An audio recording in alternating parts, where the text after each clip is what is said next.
Oh, did you ring the bell? Okay. No.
Thank you very much, Sensei.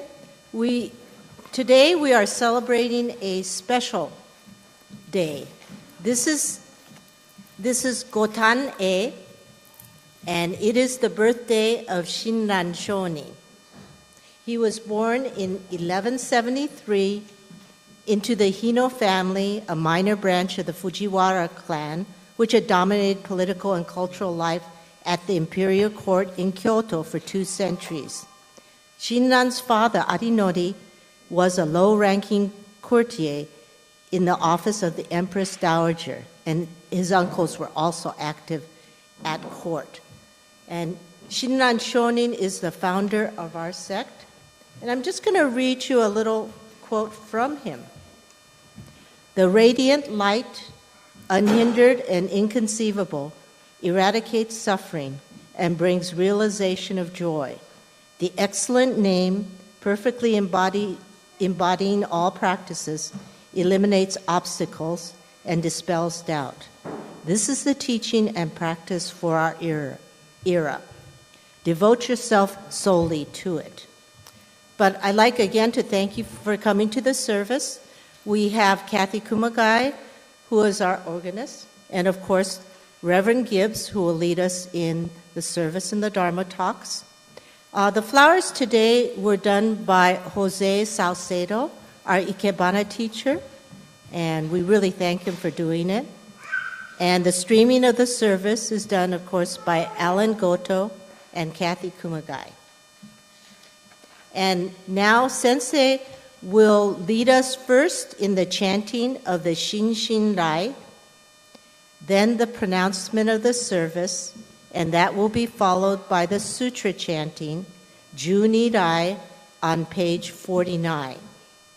All of you, in your service program, there is a further description of Shinran Shonin.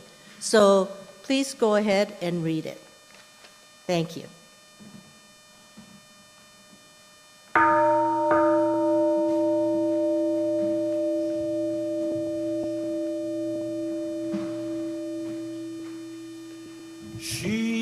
Shishin Kei Ilei Namo Shochu Hu Shishin Kei Ilei Namo Shochu Ho Shishin Kei Ilei Namo Shochu So.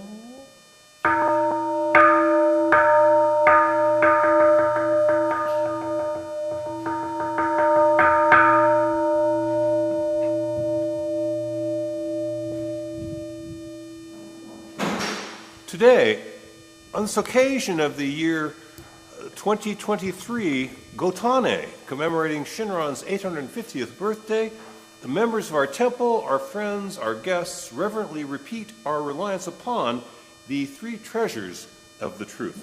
We rely upon the Buddha, we rely upon the Dharma, we rely upon the Sangha. Namo Amitabha Butsu, Namo Amitabha Butsu, Namo Amitabha Butsu, Namo Amitabha Butsu. As Kathy told you, we're going to move on to the Junirai, chanting of the Junirai, and that's on page 49 if you're using the service book, and we will ask you to join us for this.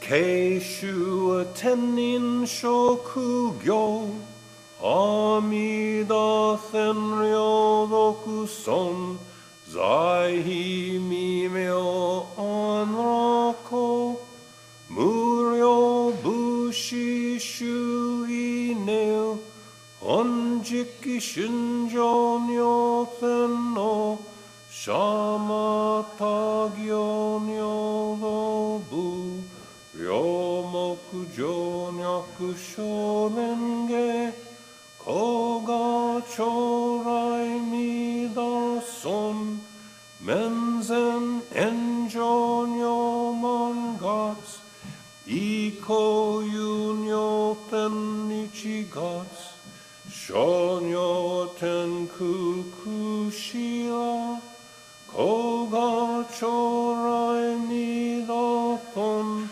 Kannon Chodai Kanchuju Shuju Meito Hoshogon Nobuku Gedo Makelman Koga Chorai Mida Son Mubi Muku Kothyojo Shutoku Keiket Nyokoku Shotari Yakutoku Jizai Koga Chorai Mida Son Jippo Myomon Bothashu Muryo Shoma Ryo Sandan Isho Shujo Gan Rikiju Koga Chorai Mida Son Kontai Hoken Chishoke Zengon Shoujo Meudai Za Ohi Zadyo Nyotenno Koga Chorai Mida Son Jippo Shorai Shobushi Kengen Jinzu Shi Onrak Sengo Songen Shokugyo Koga Chorai Mida Son Shou Mujo Mugato Yakunyo Suigaten Yoro Ishu Seppo Mumyoji Koga Chorai Mida Son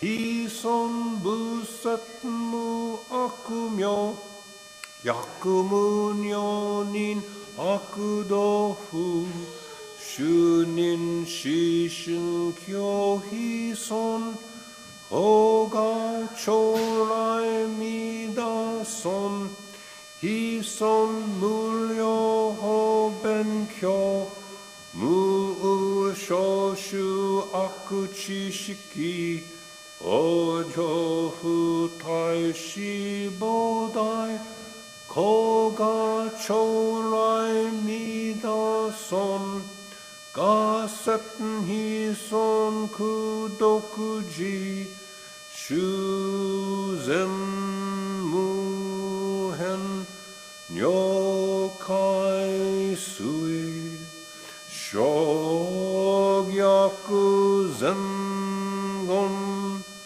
shoujo sha Eseishu jo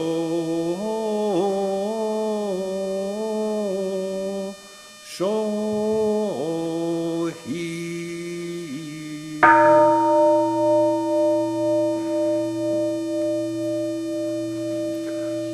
Namandabu, namandabu, namandabu, namandabu, namandabu, namandabu, namandabu.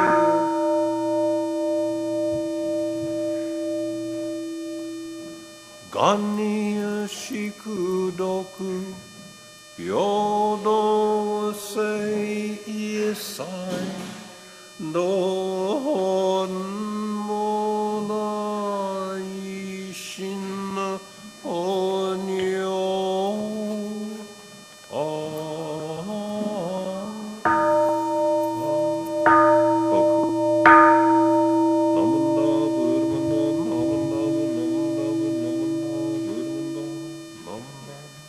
Namo Amida Butsu, Namo Amida Butsu, Namo Amida Butsu.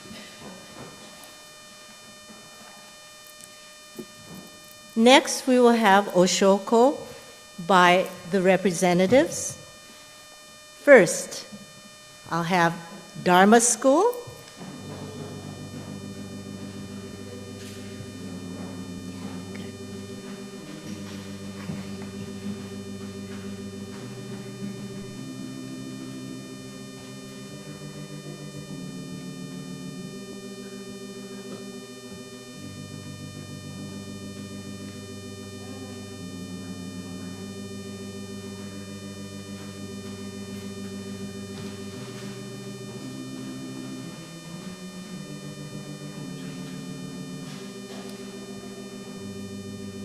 Next, Junior YBA.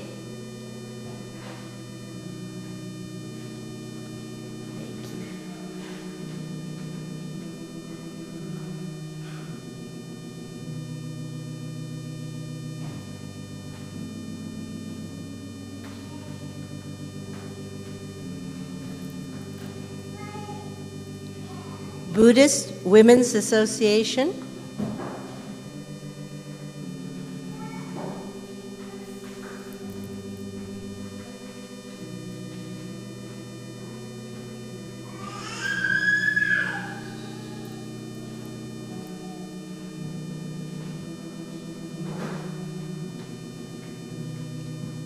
Pasadena Buddhist Temple.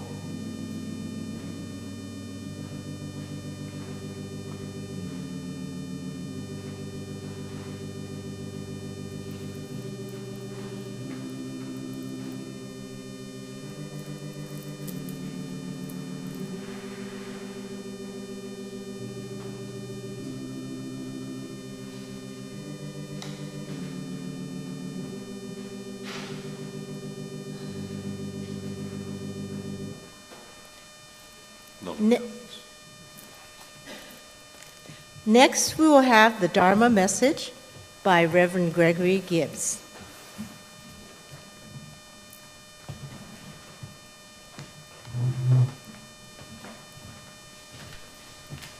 Namo Butsu, Namo Butsu, Namo Butsu, Namo Amida Butsu, Namo Butsu.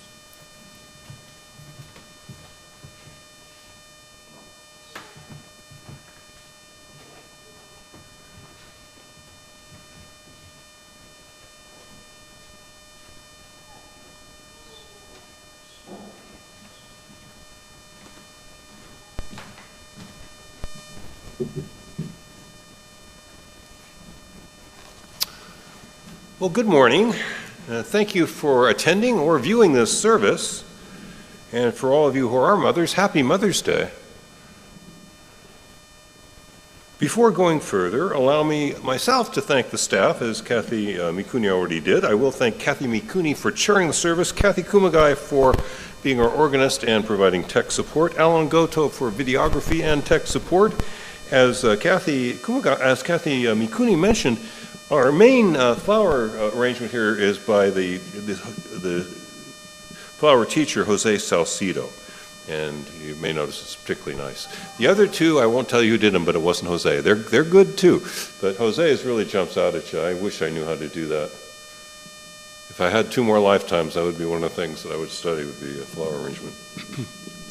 Since it is Mother's Day, allow me to say a few words about that topic.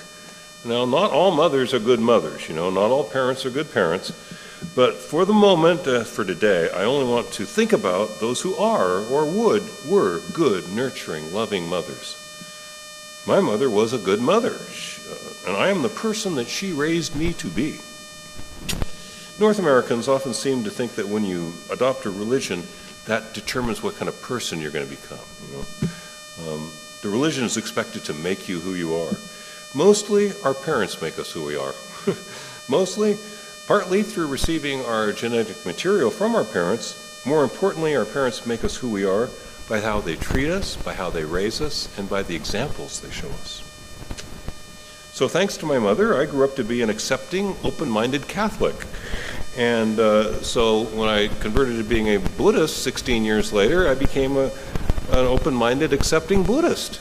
It wasn't Buddhism that made me open-minded and accepting, it was my mother. And I bet you that most of you who would consider yourselves open-minded, accepting, inclusive, I bet you got that from your mother and your father. So, when I became a Buddhist, I became the kind of Buddhist I am thanks to my mother. So, happy Mother's Day to all of you who did a similar job raising your children. Now, it's not only Mother's Day, but as we know, also Gotan-e, that means Founder's Day. It's the birthday of Shinran Shonin. It is his exact 850th birthday. They have things, like, my 75th birthday is next year. What is that, something? If it's a wedding, it's diamond, right? For a birthday, I think it's like pokey or something. Oreo cookies. I'm not sure what we get for being 75 years old. But, I'd like to think that my boys will remember me, occasionally notice it was my birthday after I'm gone, Nobody's going to be remembering me in 850 years. I'm sorry. Maybe some of you are so special people that folks will remember you by name in 850 years, but I guarantee you they won't remember me. It'll be a footnote to a footnote. Who was the minister in 2020? I don't know. But Shinran, 850 years later, we're still commemorating what he did. Now, each week I try to share with you what the Buddha Dharma is. I speak with you about what our teaching means and what our teaching points toward. I share with you that the Buddhist teaching is based on a transcendence of suffering. That Buddhism is a spiritual tradition in which we ourselves are opened to the activity of a deeper wisdom and a broader compassion in order to transform suffering into freedom and contentment. So most weeks we've been looking at the what of Buddhism more than the how. The what, the objective of our way, is pretty clear. We aspire to decrease the sway of delusion in our lives. If there was one sentence I had to say what Buddhism's about, we cease to decrease the sway of delusion in our lives. We aspire to lose our taste for the poisons of greed, hatred, and stupidity. We wish to be free from the bondage of selfishness. That's the what of Buddhism. But what about the how? What is the path? How do we do this thing? Well, Buddhists say there's 84,000 paths. In that respect, we're very liberal and inclusive and accepting, and that's good. But the thing is that it doesn't do any good to have 84,000 paths to the truth. It doesn't do any good if there's 184,000 true religions. It doesn't matter if there's 280 million pathways into the truth if you're not walking on one of them. So it's great to honor other people's traditions, but we also need to know the how of our tradition. A very openness can obscure our path if we aren't willing to look at the concrete way that we walk our path to enlightenment. Now, the founder of our specific school of Buddhism, Jodo Shinshu, Shinran Shonin, confronted this problem 821 years ago. There's some things we have exact numbers for. He was 29, 821 years ago, and he had been a Buddhist monk for 20 years. He had learned meditation, visualization meditation, silent meditation, and a kind of analytic, reflective meditation that's done in Tendai Buddhism. It's rather complex. He had learned complex and beautiful liturgical practices, which for a while transport us into a deeper way of seeing life. Shinran had been taught at the monastic complex on Mount Hiei forms of philosophical reflection which lead to a renewed vision of life, a refreshed vision of life. He gained all this in 20 years of study with the Tendai masters on Mount Hiei, probably the most advanced study center of any kind in the world at the time, top university in the world in a sense. And he still felt something was missing, something's not right. He had found ways of overcoming suffering and living in wise and centered appreciation of life, but there he was on the mountain, doing his Buddhist monk thing. How much help exactly was he to everyone else? He started to reflect on that. People in the cities still got sick. People in the cities still died. People in the cities still died young. They still lived lives guzzling the three poisons of greed, hatred, and stupidity. Ordinary people, regular people, non-aristocrats could not close up shop, leave the kids behind, and move to the monastery to study ethics, philosophy, liturgy, meditation, and such. And Shinran realized this, that he was privileged, that he was special. And the Buddha didn't acknowledge privilege. The Buddha said, everyone's special or no one's special. That's a rather simple summary of the Buddha's teaching, but it's true. Everybody's special or nobody's special. Shinran didn't want to be the special guy. He wanted to help people understand that they are special, that everyone's special, everyone counts. He had spent 20 years seeking the way for himself, but what he learned was complex, time-consuming, difficult, intellectually and physically demanding. Not something a farmer can do in his free moments. On Mount Hiei, Shinran had taken the vows of the Bodhisattvas. One nice thing about Tendai, the monks all take, I always remember the nuns, it's 287 vows, and the men have like 267 or something like that. It's not discriminatory, it's that things like nuns were prohibited from traveling alone at night, right? That it wasn't meant in a discriminatory way. But there are about 287 rules you have to pass, and that's what we used, you promised to do this, and not, actually the rules, I won't do this, and I won't do that, and I won't do the other thing. And that was always the basis for being ordained. But the Tendai tradition in Japan, after it moved from China to Japan, they changed the actual basis for ordination to being the vows of a bodhisattva. You take those vows, I won't lie, I won't steal, I won't cheat, I won't have illicit sexual behaviors. But when you get ordained, it's because you say, even though enlightenment is inconceivable, I promise to attain it. Even though the deluding passions come up endlessly, I promise to be free of them. Even though the Dharma is limitless and infinite, I vow to learn it in its entirety. Even though suffering and deluded beings are numberless, I promise to lead them all out of suffering and into the light. These four great vows that are at the basis of all the Buddha's careers, they were taken in a formal way by Shinran, and this was why he was ordained as a monk, and he did not forget his promises. Shinran had taken those vows at the age of 9. 20 years later, he's wondering, when does this liberating all suffering beings begin?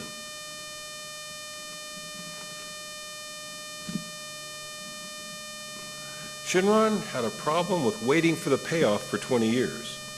When he first came to the great monastic complex on Mount Hiei at the age of 9, his mother had just died. His family had a bit of a reversal of fortunes. That branch of the Otanis, that branch of the Fujiwara clan had fallen out with the main branch of the Fujiwara family. He went up to, it was also cold. His family had lost their status, his mother died. It's a long walk. It's really a long walk. I've been both places by car, and it takes a long time. But he walked from Hino-Tanjoin, where he was born and raised, with his father and his brother. We don't know what happened to his father, but he was still alive after the mother died. And the father walked, he and his younger brother, all the way up to Mount Hiei, and it was cold. He just lost his mother, and the family was no longer powerful. It was not a good day. And he was told, "We will ordain you as a monk tomorrow." Well, now he was from an aristocratic family. You don't tell aristocrats to wait, you know. Excuse me, Prince Charles, wait, we're going to make you king very shortly here. No, you just don't tell aristocrats to wait. So he was a little bit irritated by realizing he wasn't going to be immediately ordained when he arrived at the monastic complex.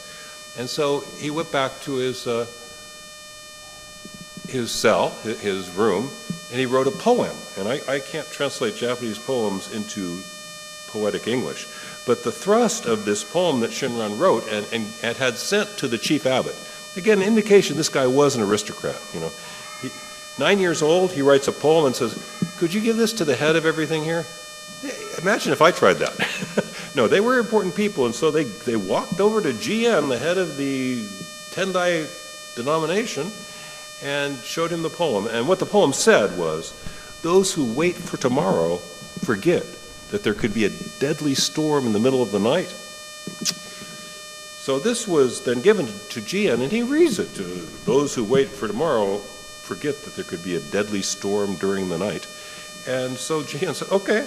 And he got everything together to ordain Shinran that night. And this is a well-known story, and it's shown in either temples, that even Tendai temples sometimes have this in their iconography, just showing you this. And many a Tendai temple will have an image of Shinran. I'm always amazed when our members say they aren't sure which one's Shinran. I will explain that before I finish. You always know which one Shinran is. And only because Reverend Dr. Ken Yamaguchi told me do I know why. He always wears that scarf. Always painted with wearing the white scarf. Nobody else wears the white scarf. But going back to when he was 9 years old, he impressed the chief abbot of the denomination with his sensibility of impermanence, and they ordained him that night.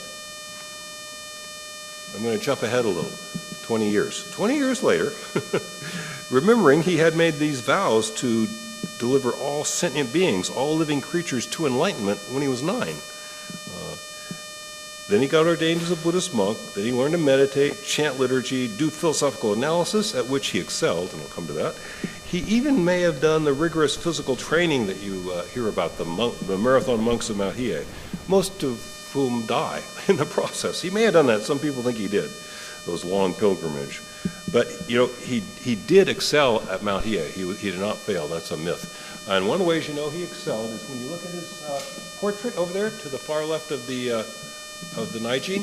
He's wearing a white scarf underneath his fuhou. Actually, he's wearing a shiki, which is what I have on now, but he has a black one. And underneath there's a white scarf.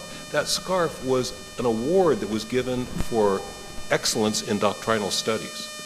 And you go up to Mount Hiei and you look at all these famous people, Dogen, Nichiren, Seikaku, Shoku.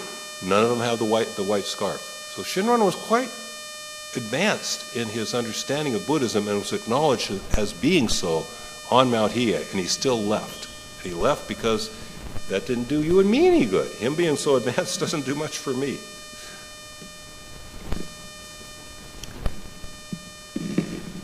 Shinran had made progress, as is evidenced by the white scarf.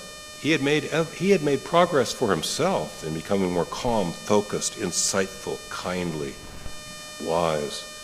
But where's the denouement for anyone else? What's this thing about saving all sentient beings? Where's the payoff? Where's the big payoff? Or as those ladies in that famous commercial once asked, where's the meat? Shinran wanted to know where's the meat, where's the payoff for everyone?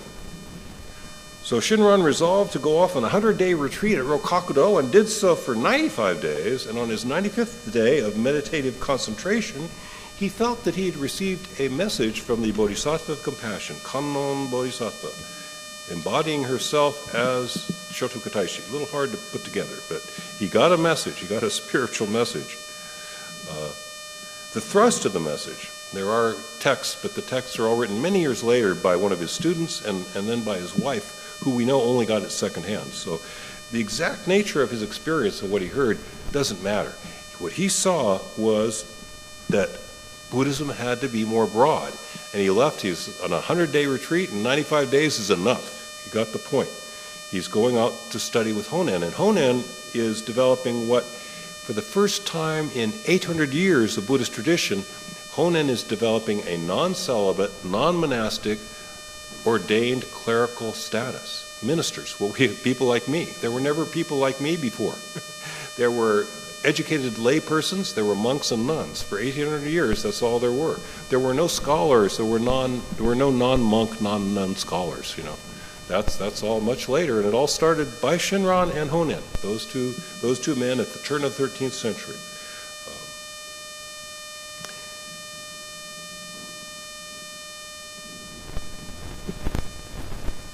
What Shinran found in Honen Shonin's approach to the Nembutsu teaching, Nammo Mirabutsu, was less for more. When we shop for items in the store, we always want more for less, right? Give me more for less. What Shinran wanted was less for more. Compared to the erudite Tendai approach to walking the path to enlightenment, Honen was offering less for more.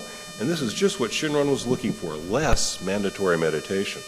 Less complex philosophical ideas as mandatory, less intricate liturgical ways of chanting the sutras. I shared with Kathy Mikuni one of my anecdotes that I was in the seminary in Japan, and they taught me to do the chant the Daimyo Yoju Kyo, and the chanting expert came up after I did it and passed the test and said, that was good. And I'm thinking, even as he says that's good, I've already forgotten how to do it, and I will never do it again in my life. You know, what's the point of that stuff, right? I had to do it to get ordained, but I'm never going to use that. Shinran wanted something less complex, something required less rigorous moral restraint. You can only be so moral, you know. I know a monk who is just about 80 now, and he has this recurring sadness that he remembers. When he was about 9 years old, he was playing on the lawn, and he stepped on a worm and killed it. 71 years later, he's still worrying about that. That's too much moral restraint. We can't live like that. What are you going to do when your house is infested by cockroaches? Carry them outside one at a time? You can't do that. You know, we can't do that. We're not monks. We're not nuns. We're not protected. Someone doesn't make our food for us. We don't have a place to stay as long as we want to without paying. We can't follow that path. Shinran wanted less for more, less difficulty on the path for more people, for a lot more people. And what he found was that the same trusting confidence can be lived in now.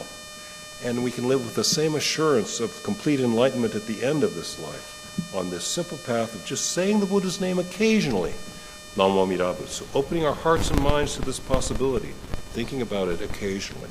This is all we need to do. Studying with Honen, Shinran realized that less is more. So the realization Shinran came to was that the solution is already present. A profound wisdom and a vast compassion are already surrounding us. A vast compassion, a tireless wisdom was already surrounding him, picking him up and carrying him to liberation. Simply saying the Nembutsu in forms like Nammo Mirabutsu, Nammo Mirabutsu, we rely upon the source of limitless wisdom and endless life, Nammo Mirabutsu. Simply saying the name occasionally, trusting in the vows, we can change. Shinran saw a change in himself and in his friends. We can lose our compulsion to be greedy. We can let go of our irritability. We can genuinely come to care about others and act to help them when possible. Shinran tells us in his letters, when he's writing at 86, he says, long years of saying the Nembutsu, not saying the Nembutsu all the time, namana, buddhamana, namanabu, namanabu, namana, buddhamana. He means long years of saying the Nembutsu maybe 30 times a day, right? Namo Amidabutsu. Doing that for 50 years, maybe 20 times a day, 5 times a day, Namo Amidabutsu. Long years of saying the Nembutsu, that the effect can be seen in the change of heart and the dislike for the flavors of greed, hatred, and stupidity. So he's really kind of giving us an analogy of learning to educate the palate. You know, I'll often tell you, I was vegetarian for 2 summers. It didn't work out. I got to tell you, if you don't know about cooking, if you go vegetarian, you're going to gain weight because you're going to eat way too many carbs. I didn't know what I was doing. But when I was vegetarian, besides gaining weight, I started to get headaches because I was eating also too much tuna. I had tuna casserole for dinner every night with carrots, and I had carrots for lunch. I figured out that the headaches were from vitamin A, excess vitamin A. And I just stopped eating so many carrots.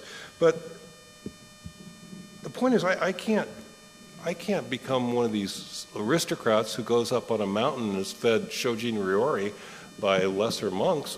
We don't have that option. Yet we can lose this compulsion to be greedy, hate-filled, and stupid. It's like when I was a vegetarian, I came to dislike Coca-Cola. Some of you know that I drink about 5 a day now. But it was so heavy, right? If eating all of this fruit and vegetable, nothing but fruit and vegetable, the Coke tasted so heavy, it tasted like syrup, you know? Fortunately, I was able to re-educate my palate, and I'm drinking Coke again. But the point is, that's what happens. That's what Shinran's saying. You put on your palate Namo Amidabutsu. You put on your mental palate, I care about others. You put on your emotional palate, I really care about others. Pretty soon, do you want to be greedy? Not really. I don't need so much for myself. Are you really that irritated? No, that person has their reasons. Everybody has their reasons. I can accept it. Do I really have to walk around botsu just lost in the fog? No, I know where I am. I know what I'm doing. I don't have to do that. I don't like doing that anymore. I still do it. But we learn to dislike the flavor of stupidity, of hatred, of anger, and of greed. So this is what Shinran found. Just saying the name occasionally, Namo Amidabutsu, there can be a change of heart, and this is going to be less for more and more for less. There's going to be more for all of us, and there's going to be more of us that are going to receive this path because there's less demanded of us. All that's asked of us is to open our hearts. And think about this and open your heart, and maybe occasionally say the Buddha's name in forms like Namo Amidabutsu. That is the message I wanted to share with you here on this 850th birthday of our denominational founder, Shinran Shonin. I will close the Dharma message portion of the service by saying the Nembutsu as we almost always do. We rely upon the source of limitless wisdom and endless life. Namo Amidabutsu. Namo Amidabutsu. Namo Amidabutsu. Namo Amidabutsu. Namo Amidabutsu. Thank you, Sensei, for a really informative and enlightening message about Shinran, who is the founder of, that's why we're here today in this temple. Will the Sangha please rise for the Gatha Shinshu Shuka? And that's on page 156 in the service book.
Thank you. If the Sangha could please be seated.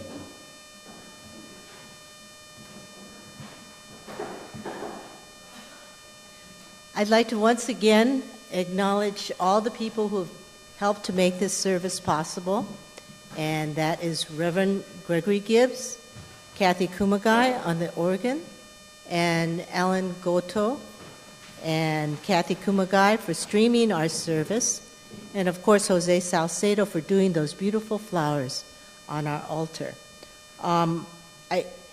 Following this service, there'll be some light refreshments. I believe it's kind of like cake and tea, so I hope you'll be able to join us in the classrooms. And I want to wish everyone a happy Mother's Day.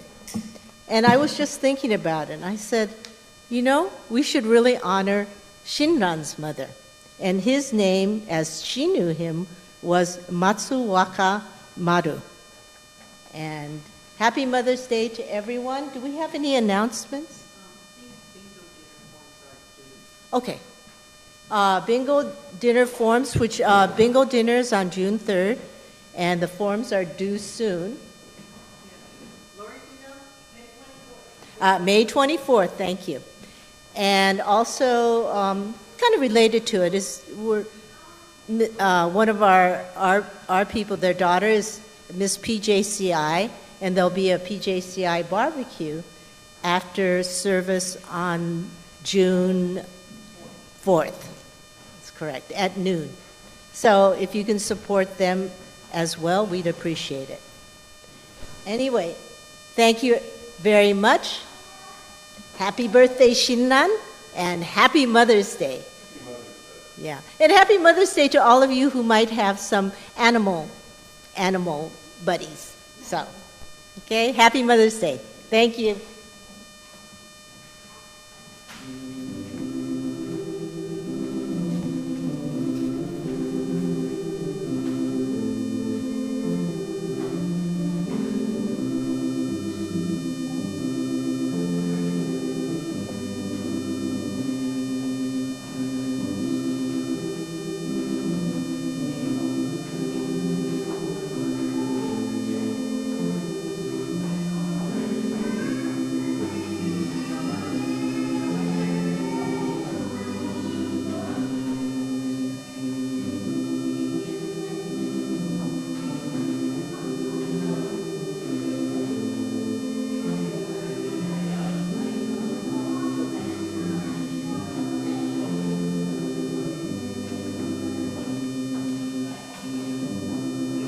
If anyone has not offered incense, please go ahead and do so now. Thank you.